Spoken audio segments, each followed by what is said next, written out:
नमस्कार दोस्तों, साहित्यिक कहानियों के इस चैनल कहानियाँ जिंदगी की पर मैं शैली नारायण आप सभी साहित्य प्रेमियों का तहे दिल से स्वागत करती हूँ।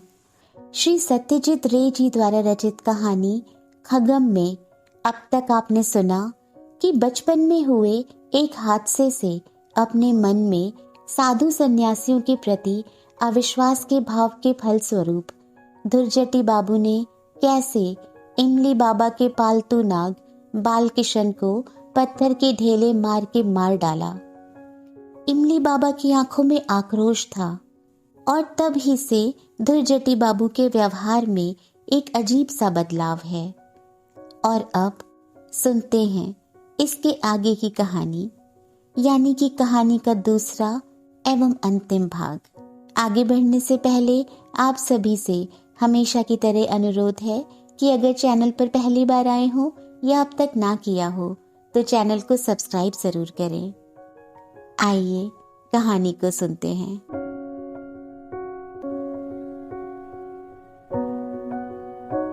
कई दिनों से धूप में बहुत चक्कर काटना पड़ा है। कल से जरा सावधानी बरतनी होगी। आज कड़ाके की सर्दी है, इसलिए खाना खाने के बाद बाहर बैठने के बजाय मैं अपना सूटकेस सहेजने लगा। कल शाम भरतपुर से विदा होना है। आधी रात में माधोपुर में गाड़ी बदलनी है। भोर 5 बजे मैं जयपुर पहुंच जाऊंगा। मैंने यही योजना बनाई थी, मगर वह योजना कार्यान्वित नहीं हो सकी।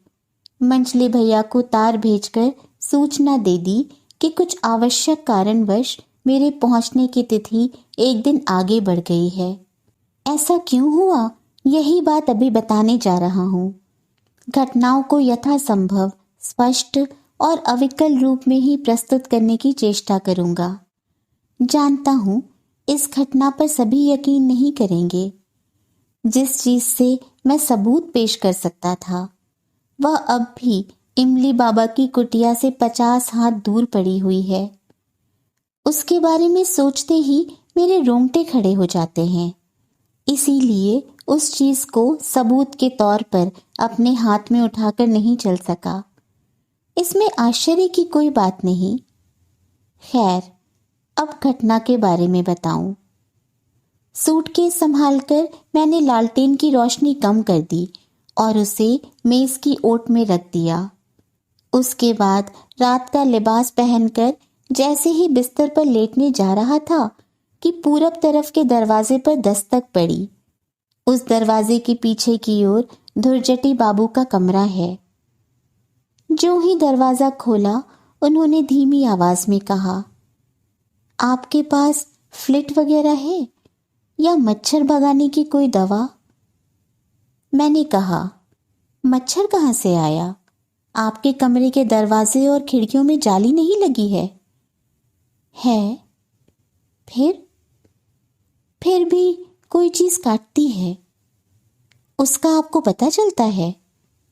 हाथ और मुंह में दाग उभरते जा रहे हैं। दरवाजे के सामने अंधेरा था, इसलिए उनका चेहरा अच्छी तरह दिख नहीं रहा था। भीतर चले आइए, मैंने कहा। देखूं किस तरह का दाग है। धुरजटी बाबू कमरे के अंदर चले आए। उनके सामने लालटेन रखते ही दाग दिख पड़े। चौकोने कलछौहे दाग। इस तरह का दाग मैंने इसके पहले नहीं देखा था और देखने पर मुझे अच्छा भी नहीं लगा। मैंने कहा, अजीब ही तरह की बीमारी हो गई है। एलर्जी से भी ऐसा हो सकता है। कल सवेरे नींद टूटते ही डॉक्टर के पास चलेंगे। आप सोने की कोशिश कीजिए, इसके लिए चिंता नहीं कीजिए। यह कीड़े के चलते नहीं हुआ है, बात कुछ और ही है। दर्द कर रहा है? ठीक है, जाइए सो रहिए। धुरजटी बाबू चले गए और मैं भी बिस्तर पर आकर कंबल के नीचे घुस गया। रात में बिस्तर पर लेटकर पुस्तक पढ़ने का मैं अभ्यस्त रहा हूँ। यहाँ लालटेन की रोशनी में इसकी संभावना नहीं है। सच कहूँ इसकी जरूरत भी नहीं है। दिन भर थके रहने के बाद तकिए पर सिर रखते ही 10 मिनट के अंदर आंखों में नींद उतर आती है। मगर आज ऐसा नहीं हुआ। किसी गाड़ी की आवाज से तंद्रा दूर हो गई। साहबों के गले के साथ साथ एक अजनबी कुत्ते की आवाज सुन रहा हूं। रेस्ट हाउस में कुछ सैलानी आए हैं। डांट सुनकर कुत्ते ने भौंकना बंद कर दिया। लगता है साहब लोग भी शायद कमरे के अंदर आ गए हैं। पुनः सन्नाटा रेंगने लगा है। बाहर से झींगुर की आवाज आ रही है। इसके अतिरिक्त एक और आवाज आ रही है। मेरे पूरब के कमरे के पड़ोसी अभी तक जगे हैं और न केवल जगे हैं बल्कि चहलकदमी कर रहे हैं। उनके पैरों की आवाज सुनाई पड़ रही है। हालांकि दरवाजे के नीचे के छेद से कुछ देर पहले देख चुका हूं कि लालटेन को या तो बुझा दिया गया है या बगल के बाथरूम के अंदर रख दिया गया है। वे कमरे के अंदर चहलकदमी क्यों कर रहे हैं? मुझे लगा वे अधपगले ही नहीं, उससे भी बढ़ चढ़कर कुछ है। उनसे मेरी जान पहचान महज 2 दिनों की है। उन्होंने अपने बारे में जो कुछ बताया है उससे अधिक उनके बारे में मुझे जानकारी नहीं है। 2 घंटे पहले मैंने उनमें पागलपन का कोई लक्षण नहीं देखा था। दीघ और बायान के किले को देखने के समय उन्होंने जिस प्रकार की बातें की थी उससे पता चला कि इतिहास के बारे में उन्हें खासी अच्छी जानकारी है। इतना ही नहीं, कला के संबंध में भी यथेष्ट जानकारी है और उसकी झलक उनकी बातचीत से मिल रही थी। राजस्थान के स्थापत्य में हिंदू और मुसलमान कारीगरों के योगदान की बात उन्होंने उत्साहपूर्वक बताई थी। ना लगता है उनकी तबीयत खराब है। मेरी घड़ी का रेडियम डायल तब 11 बजने की सूचना दे रहा था। पूरब के दरवाजे पर फिर दस्तक पड़ी। अब के बिस्तर से उठने के बजाय मैंने चिल्लाकर पूछा, क्या बात है धुरजटी बाबू? स, स, स, स, क्या कह रहे हैं?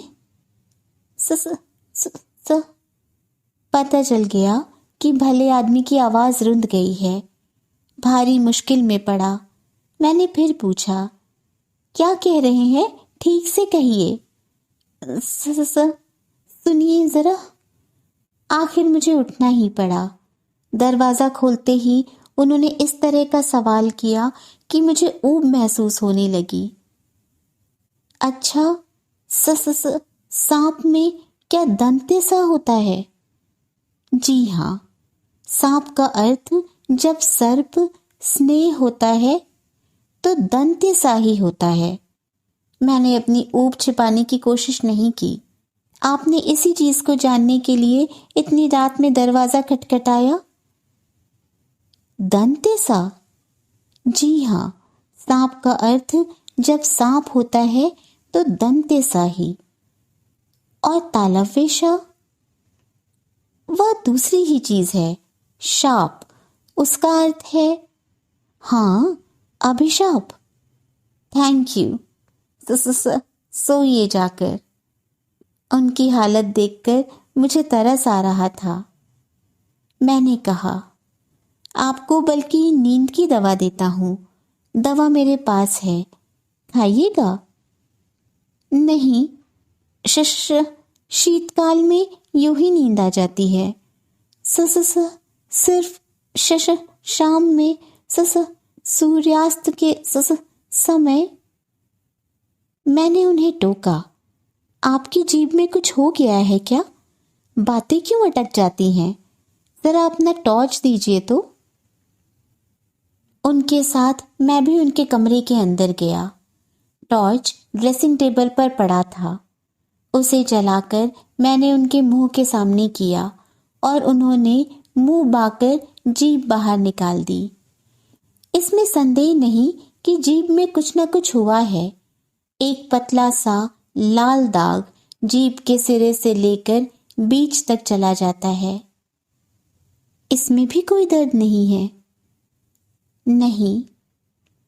उन्हें किस बीमारी ने जकड़ लिया है, यह बात मेरी समझ के परे की चीज है। अब मेरी आंखें उनके पलंग की तरफ गई। बिस्तर का रंग ढंग देखकर समझ में आया, अब तक वे पलंग पर लेटे नहीं हैं। मैंने रूखे स्वर में कहा, आप जब लेट जाइएगा तभी मैं अपने कमरे में जाऊंगा। मैं हाथ जोड़कर अनुरोध करता हूं कि इसके बाद दरवाजा नहीं खटखटाइएगा। कल ट्रेन में सो नहीं पाऊंगा, इसलिए आज रात सो लेना चाहता हूं। मगर उनमें पलंग की तरफ जाने का कोई आग्रह नहीं दिख पड़ा। लालटेन बाथरूम में रखी हुई है, इसलिए कमरे में रोशनी नहीं के बराबर है। बाहर पूनम का चांद मुस्कुरा रहा है। उत्तर दिशा की खिड़की से चांदनी आकर फर्श पर लौट रही है। उसी की रोशनी में धुरजटी बाबू दिखाई पड़ रहे हैं। वे स्लीपिंग ड्रेस पहनकर खड़े हैं और बीच बीच में होठों की फांक से सिसकारी जैसी आवाज निकाल रहे हैं। आने के समय मैंने अपने बदन पर कंबल लपेट लिया था, मगर धुरजटी बाबू के बदन पर एक भी गर्म कपड़ा नहीं है। कहीं धुरजटी बाबू सचमुच ही किसी बीमारी के चक्कर में फंस जाए तो उन्हें छोड़कर मेरा यहाँ से जाना मुश्किल है। विदेश में कोई बंगाली यदि मुसीबत में फंस जाए तो बंगाली होने के नाते उसे छोड़कर जाना मेरे लिए मुमकिन नहीं है। मैंने जब एक बार उनसे सोने को कहा और मेरे कहने का कोई नतीजा न निकला तो सोचा, हाथ पकड़कर जोर जबरन लिटा देने के अलावा कोई दूसरा चारा नहीं है।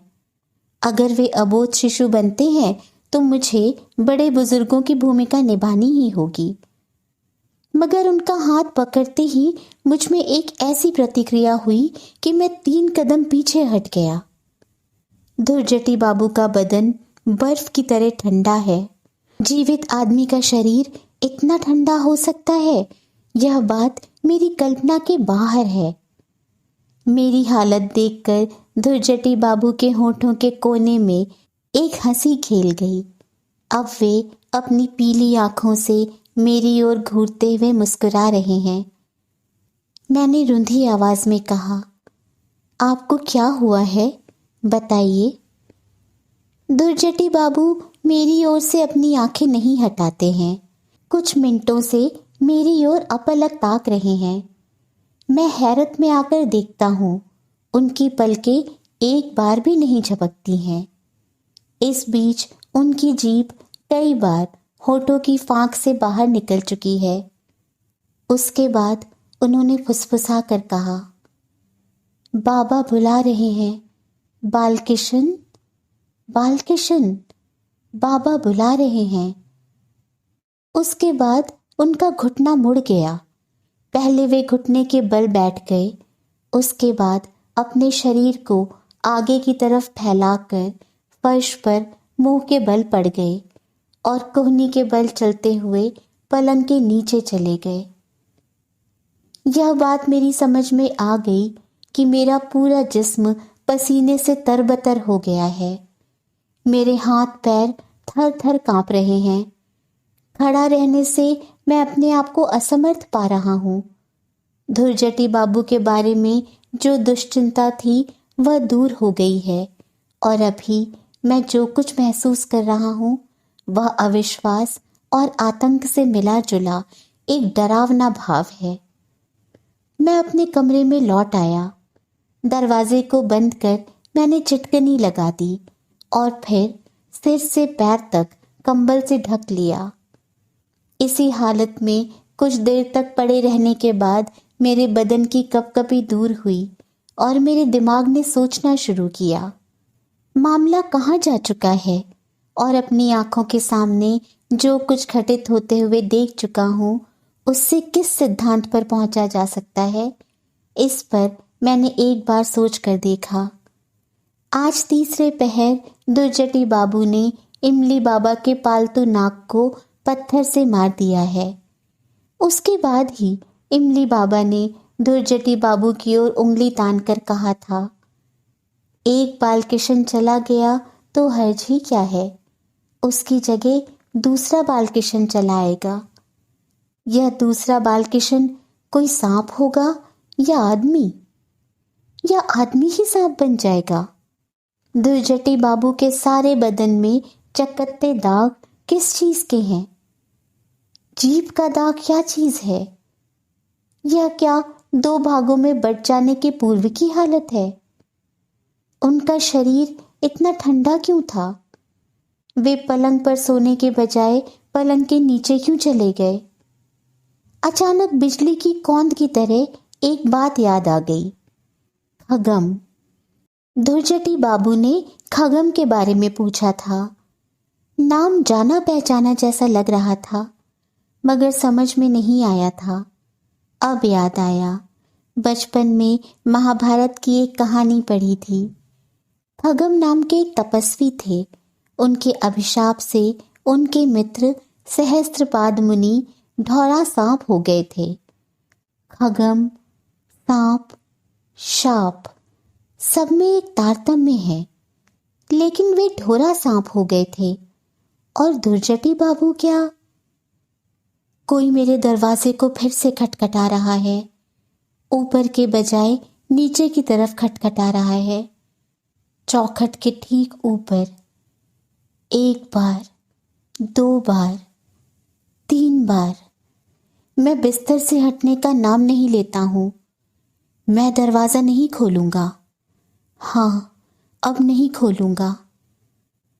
आवाज थम जाती है। मैं सांस रोके सतर्क पड़ा हूं। अब कानों में सिसकारी आती है। धीरे धीरे वह सिसकारी दरवाजे से दूर सरक जाती है। अब मेरी छाती की धड़कन के अतिरिक्त किसी दूसरी चीज की आवाज नहीं आ रही है। वह क्या है? ची ची जैसी आवाज, एक तीखी परंतु पतली चीख। चूहा है क्या? यहां चूहा है। पहली रात ही अपने कमरे के अंदर देख चुका हूं।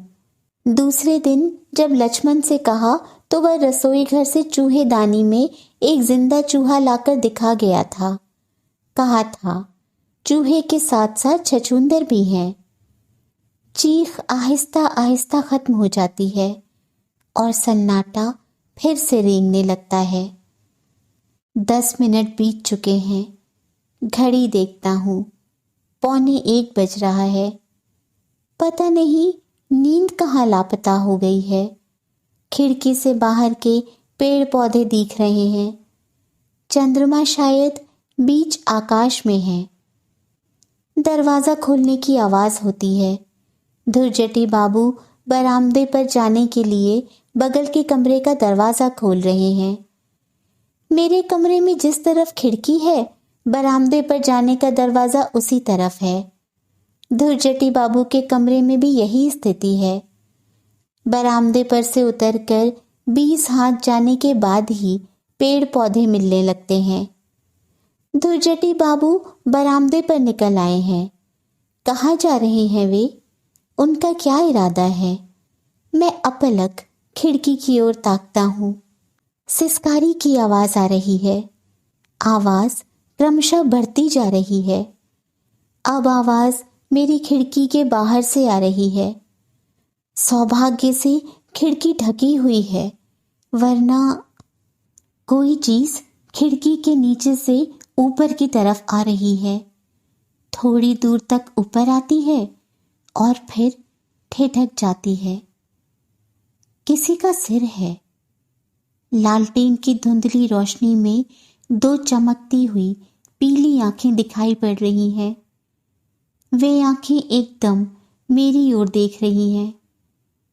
कुछ मिनटों तक इसी तरह रहने के बाद वह सिर एक कुत्ते की आवाज सुनते ही नीचे उतरकर कहीं लापता हो जाता है।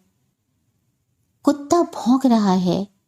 परित्राण की याचना भरी एक चीख सुनाई पड़ती है। इसके बाद एक साहब की नींद से बोझल आवाज की फटकार सुनाई पड़ती है।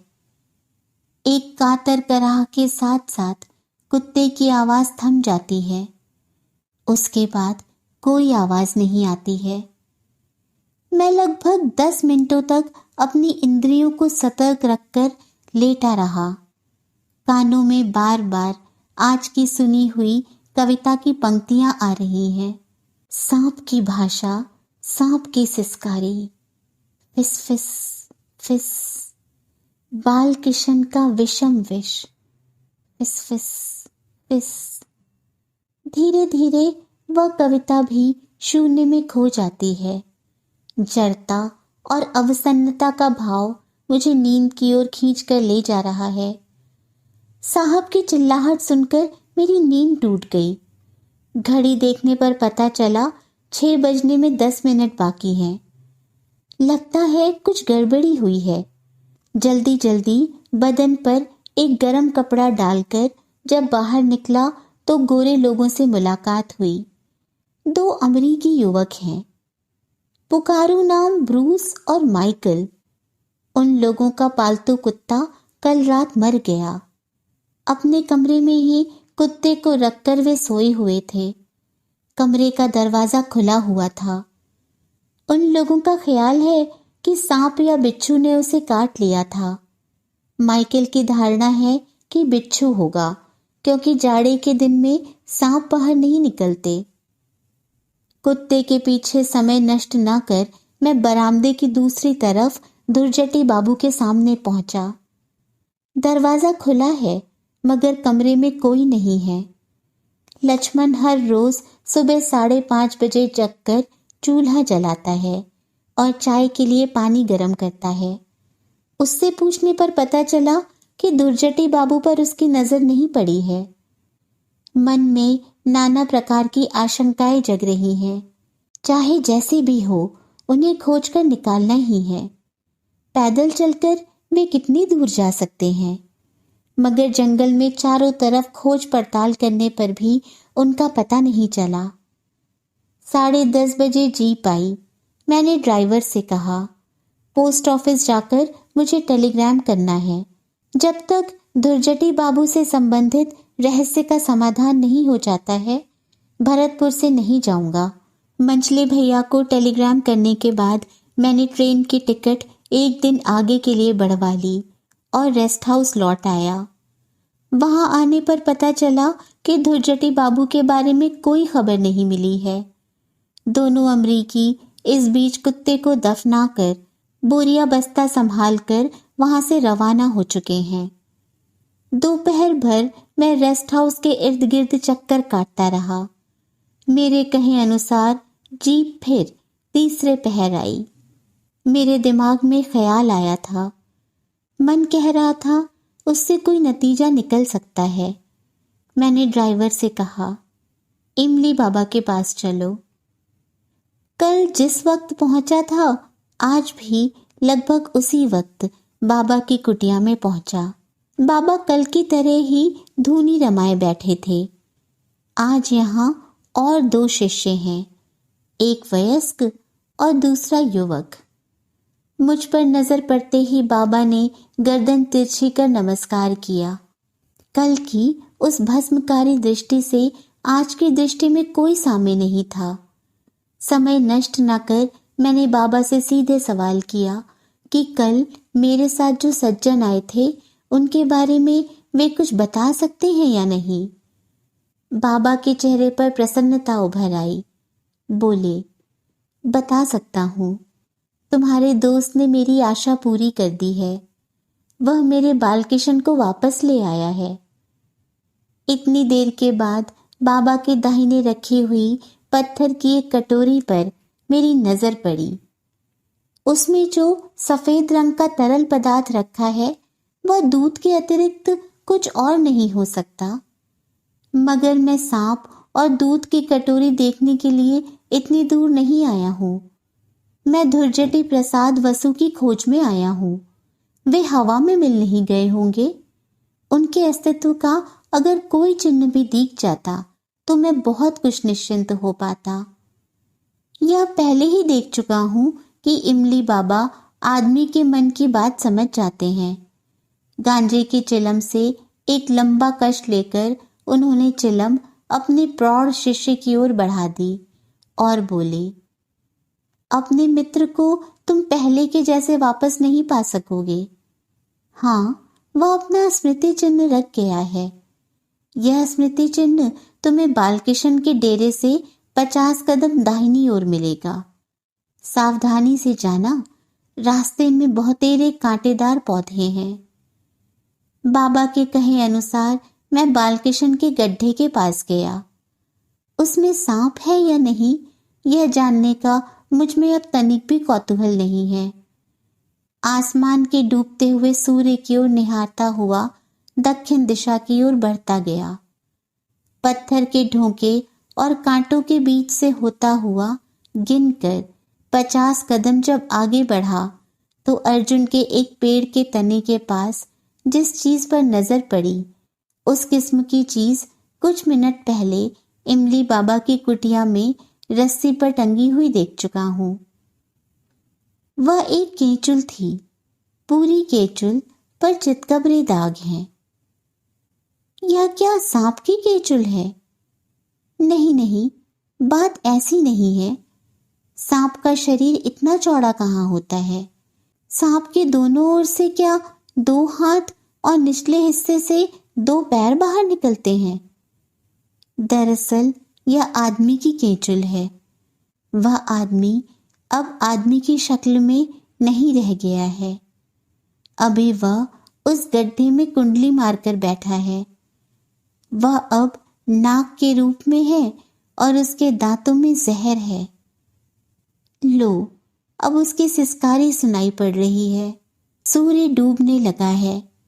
इमली बाबा पुकार रहे हैं, बालकिशन, बालकिशन, बालकिशन।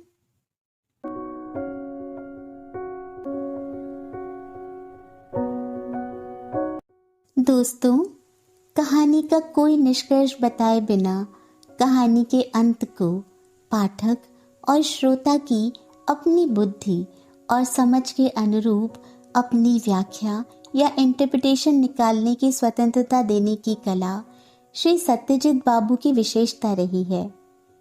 इस कहानी में भी धुरजटी बाबू का अंत में क्या हुआ, बालकिशन फिर वापस कैसे आया, जैसे दिलचस्प सवाल अगर आपको भी हैरान करते हैं तो फिर कहानी का कथानक सार्थक हुआ।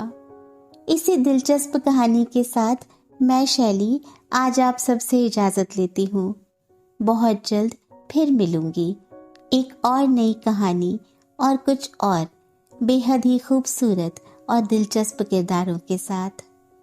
तब तक अपना और अपनों का बहुत सा ख्याल रखें। पसंद आए तो कहानी को लाइक और शेयर करें।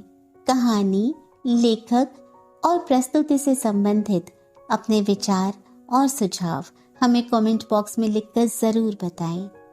स्वस्थ, सुरक्षित, प्रसन्न और प्रेममय रहें। नमस्कार।